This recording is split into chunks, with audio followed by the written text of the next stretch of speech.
नमस्कार। हर सप्ताहांत जीबी गुरुकुल रोचक, प्रेरक और शोधपरक कंटेंट के साथ आपकी मानसिक भूख को शांत करने के लिए सदैव तत्पर है। इस अंक में वैसे माता-पिता को ही केंद्र में रखकर चर्चा आरंभ कर रहा हूं, जो जरूरत से बहुत ज्यादा अनावश्यक तरीके से अपने बच्चों पर ममता की भारी बारिश कर रहे हैं।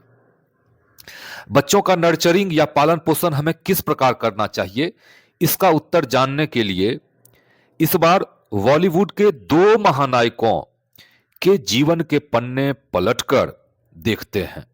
एक the greatest showman Raj Kapoor साहब और दूसरा मेगा स्टार बिग बी, वो बॉलीवुड के बेताज बादशाह अमिताभ बच्चन। तो आइए राज कपूर और अमिताभ बच्चन के जीवन के पन्ने को पलटकर अपने बच्चों की नर्चरिंग के लिए सूत्र तलाशें। पर इसके साथ ही आपसे दो आग्रह मैं करना चाहूंगा। एक, वीडियो के अंत तक बने रहें। दूसरा, अगर अब तक आपने जीबी गुरुकुल को सब्सक्राइब नहीं किया है तो अविलंब सब्सक्राइब कर लें। साथ ही कमेंट बॉक्स में हो सके तो अपना बहुमूल्य फीडबैक देने की कृपा करें। आप भी यह जानने के लिए बेताब हो रहे होंगे कि आखिर अमिताभ बच्चन और राज कपूर साहब में कौन सी समानता है।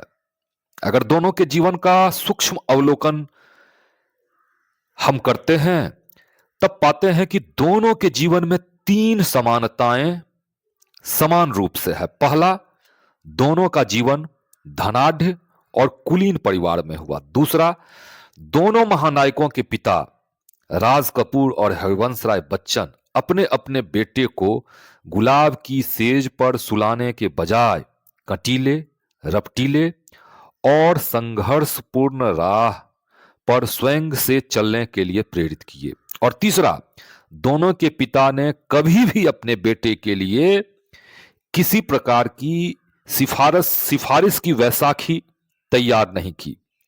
तो आइए कुछ प्रकरण के माध्यम से उक्त बात की पुष्टि करें।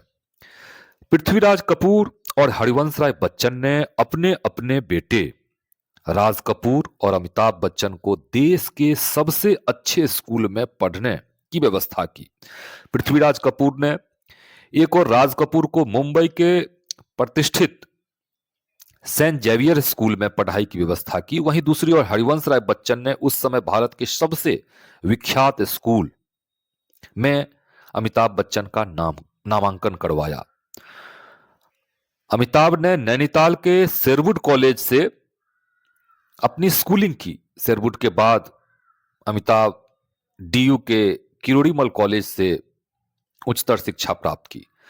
अमिताभ बच्चन ने एक और जहां अनुशासित होकर पढ़ाई की, वहीं दूसरी ओर जन्मजात आवारा की तरह सेंट जेवियर स्कूल में राज कपूर साहब का धमाचौकड़ी मचाया करते थे। पूरा विद्यालय को बाल्यकाल में ही उन्होंने रंगमंच बना डाला था। राज साहब बचपन में शारीरिक रूप से थोड़ा वजनदार थे। मां राज कपूर के टिफिन में बहुत कम भोजन देती थी। उन्हें इस बात का अंदेशा था कि ज्यादा भोजन करने से राज कपूर का वजन और बढ़ते चला जाएगा। ऐसा मां इसलिए करती थी ताकि राज कपूर साहब का वजन नहीं बढ़े। लेकिन कपूर साहब को इससे कोई फर्क नहीं पड़ता। वे स्कूल जाते, किसी की टिफिन छीन कर खा जाते, कैंटीन से उधार लेकर भर पेट खाना खाने में रत्ती भर भी गुरेज नहीं करते।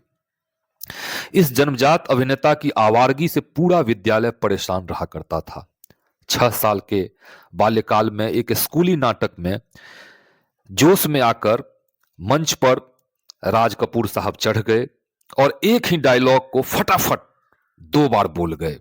पूरा हॉल दर्शकों के ठहाके से गूंज उठा, पर उस ठहाके में स्कूल के प्रिंसिपल गर्म अंडे की तरह उबलने लगे। वे इस बात को नहीं समझ पाए कि उनके विद्यालय में एक ऐसा पैगंबर जन्म ले रहा है जो दुख से कराहती दुनिया के लिए हंसी ढूंढ रहा है।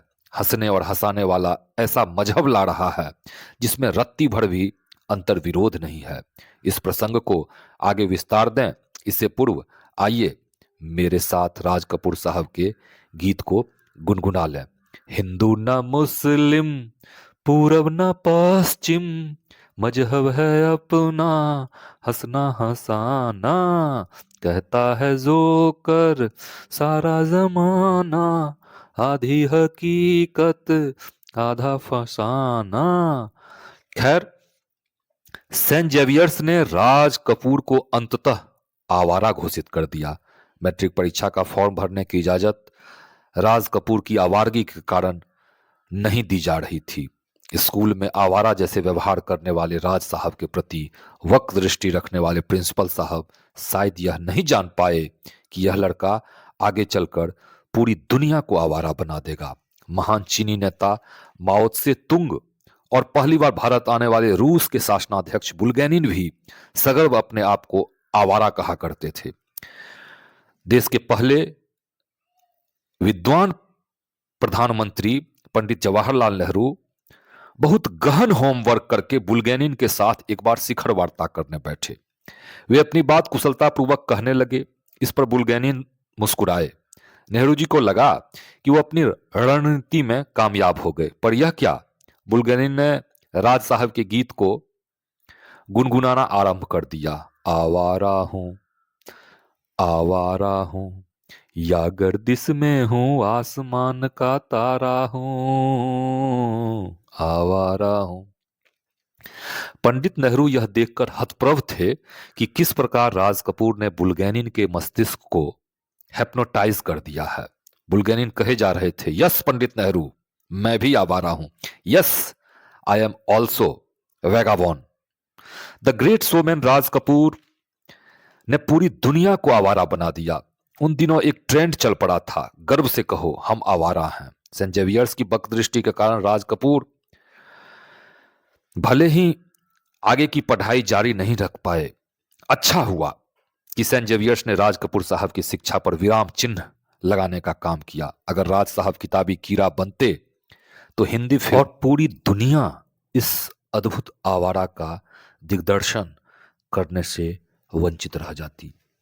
वीडियो ज्यादा लंबा ना हो इसके लिए इसकी अगली कड़ी में अगले रविवार को मिलते हैं। अब तक जीबी गुरुकुल को अगर आपने सब्सक्राइब नहीं किया है तो आपसे विनम्र आग्रह है कि सब्सक्राइब कर अपना रचनात्मक सहयोग प्रदान करने की कृपा करें। बने रहें जीबी गुरुकुल के साथ। धन्यवाद।